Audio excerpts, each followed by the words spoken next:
17 novembre 2012 all'Hotel Laguna Palace di Mestre si è tenuto il convegno Invecchiamento attivo promosso dall'ANAP del Veneto, dato che il 2012 è per l'appunto l'anno europeo dell'invecchiamento attivo e della solidarietà tra generazioni, la cui idea di base è che un invecchiamento attivo sia da considerarsi un obiettivo sociale e politico che necessita di iniziative che lo favoriscano. Tale prospettiva, secondo Valerio De Pellegrin, presidente dell'ANAP Veneto, si concretizza nelle proiezioni delle aspettative di vita dei bambini di oggi, che potranno superare la soglia dei 100 anni con un'aspettativa di vita media di 90 anni per le donne e di 85 per gli uomini. Gli anziani di oggi e quelli di domani hanno ancora voglia di progettare e di fare nuove esperienze. Ed è per questo essenziale creare attorno a loro un ambiente favorevole allo sviluppo di speranze, propositi e progetti. Secondo uno studio di Confartigianato, però, in Italia, questa necessità sociale di un buon invecchiamento attivo è messa in discussione da alcuni fattori, come ad esempio l'aumento dei prodotti sanitari del 14,1% in 5 anni, rispetto a una crescita del solo 8,4% in Europa. Se poi si guarda la spesa pubblica per la sanità, il panorama è ancora più sconfortante.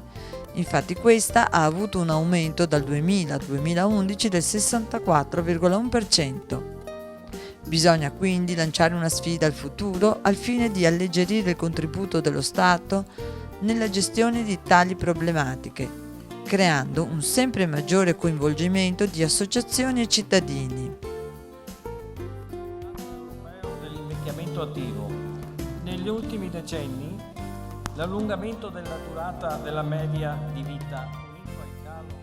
L'intervento di Dino Sette, presidente dell'ANAP di Rovigo, punta l'attenzione su come negli ultimi decenni l'allungamento della durata di vita, combinato con un calo della natalità, ha portato una trasformazione nella società, per cui una cultura dell'invecchiamento attivo va vista come una logica che si esplica nell'arco di tutta la vita.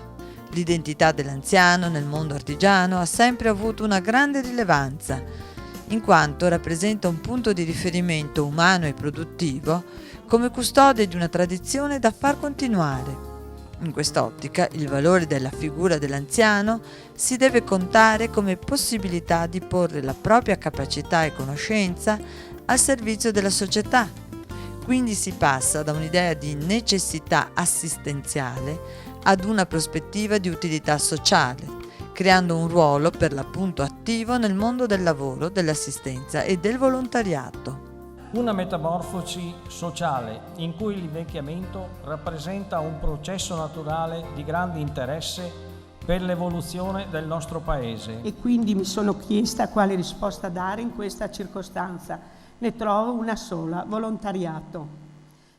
Anche Antinesca De Paul, presidente dell'ANAP di Belluno, punta l'attenzione sul fatto che un buon invecchiamento possa passare anche attraverso un'azione di volontariato, pur nella convinzione che, anche se una persona gode del tempo libero concesso dal pensionamento, non necessariamente intraprende con continuità questa attività, soprattutto se alle spalle non c'è una disponibilità già consolidata in tal senso. Il vicepresidente dell'ANAP di Padova, Luigi Albiero, riportando il pensiero di Anna Panozzo, la presidente, dopo una riflessione sui motivi per cui l'anzianità può non essere positiva, a causa dei problemi che incombono sul futuro della sanità del nostro Paese, sulla precarietà della condizione lavorativa e sulle generali difficoltà economiche, evidenzia come gli artigiani, in qualche modo, siano privilegiati. Questo in quanto il pensionamento non necessariamente si trasforma in un abbandono della produttività sociale, ma in una conversione delle proprie possibilità e capacità. Nelle aziende a dimensione familiare, ad esempio, è compito dell'anziano il passaggio di conoscenze ed esperienze, un ruolo molto importante perché permette di non dispondere un patrimonio fondamentale in ambito aziendale e produttivo. Chi mi conosce sa che io ho fatto una maglietta che è scritto così qua davanti. Se sapevo quanto era bello stare in pensione con l'ANAP, non sarei mai andato a lavorare. Fiorenzo Pastro, presidente dell'ANAP di Treviso, spiega un importante progetto promosso dalla Confartigianato della Marca, in cui il valore dell'anziano consiste nella sua possibilità di tramandare una serie di esperienze e di valori. Il titolo di tale progetto è Organizzare l'eternità, come mettere a servizio del futuro il proprio passato di persone e di generazione. Il senso di tale iniziativa è di creare un rapporto di continuità tra gli imprenditori che cessano la propria attività e i giovani che hanno voglia di cominciare una nuova attività. Così le esperienze degli anziani non solo non vanno perse, ma vanno anzi valorizzate. Così chi lascia trova continuità in chi inizia e chi inizia trova delle risorse. Si crea così una staffetta tra le generazioni che deve essere condotta con slancio e fiducia. Parlare oggi di invecchiamento è una parola che per noi oggi che siamo arrivati a questo traguardo è anche un po' come dire, insomma, vuol dire che sono passati molti anni, no? Ogni uomo vorrebbe vivere a lungo, ma nessuno desidera invecchiare. Ampliando il senso di questa frase di Jonathan Swift in Nessuno vorrebbe invecchiare male, Franco Voltolina, presidente dell'ANAP di Venezia, spiega qual è la finalità di una prospettiva di invecchiamento attivo e positivo, anzi propositivo. L'anziano può trovare una valida collocazione nell'ambito del volontariato sociale e così la mission di una persona non finisce più con il pensionamento o l'avanzare dell'età. In tale ottica si potrebbe addirittura pensare ad una città a misura di anziano, gestita e ideata per venire incontro a nuovi bisogni e ad una politica di proficuo scambio generazionale. I nostri nonni e poi i genitori, il loro problema di invecchiamento riguardava star bene di salute e loro passavano molto tempo rifugiandosi, a torto ragione non importa, in chiesa pregando, aspettando. Per Pietro Farneda, presidente dell'ANAP di Verona, invecchiamento attivo significa invecchiare in buona salute, partecipando in maniera soddisfacente e completa alla vita sociale. Ma perché ciò sia possibile, è necessario creare alcune condizioni positive, come ad esempio favorire la realtà degli anziani nel settore del trasporto pubblico, creando un abbonamento annuo personalizzato per questo settore sociale, favorendo così un minor uso dell'automobile con un conseguente ritorno positivo anche dal punto di vista dell'ambiente.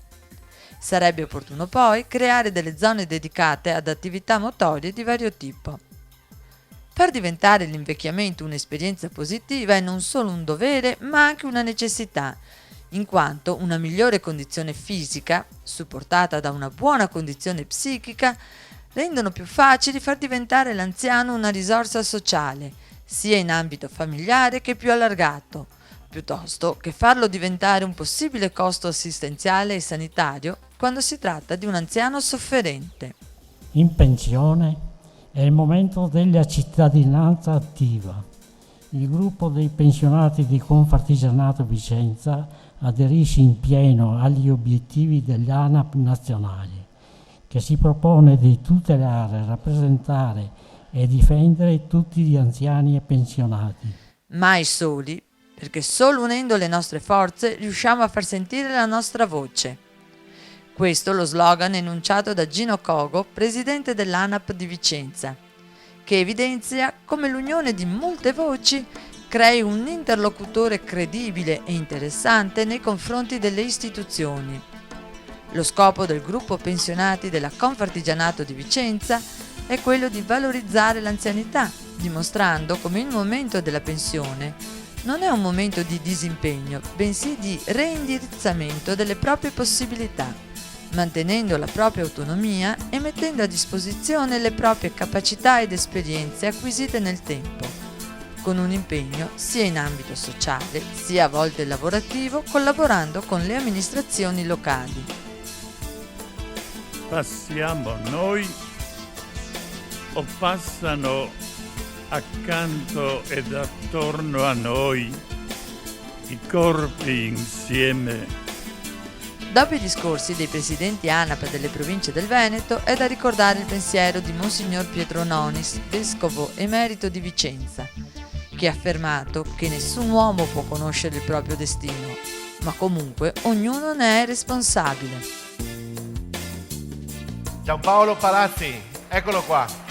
A conclusione dei lavori, l'intervento di Giampaolo Palazzi, presidente nazionale ANAP. Ecco che speriamo che la politica prossimamente, in marzo, aprile, quando ci saranno le elezioni, la torna a fare da padrone, perché è giusto che noi abbiamo diritto, e ne abbiamo veramente diritto, di avere un confronto veramente all'altezza di tale nome con quelli che andranno a comandare. Certamente sarà un confronto tutto in salita, sarà un confronto perché sarà il solito ritornello, non ci sono soldi, ma basta incominciare, ed era ora anche incominciare 20 anni fa, non da ieri, perché poi in tutti i convegni, in tutti gli incontri, che anch'io avendo una certa età, sempre bisogna incominciare, sono 50 anni che diciamo che bisogna incominciare, qua se non incomincia mica nessuno va a finire male veramente. In questi giorni anche Mario Monti è intervenuto sul tema dell'invecchiamento, portando celebri esempi di invecchiamento attivo. Quando vedo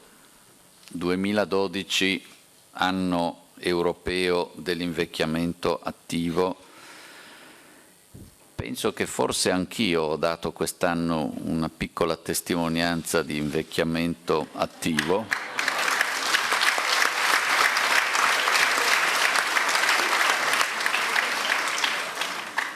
Molto attivo, credetemi, e penso anche al fatto che a richiedermi questa testimonianza di invecchiamento attivo nel 2012 è stata un'altissima personalità che è l'esemplare stesso dell'invecchiamento attivo ad enorme vantaggio di un intero Paese.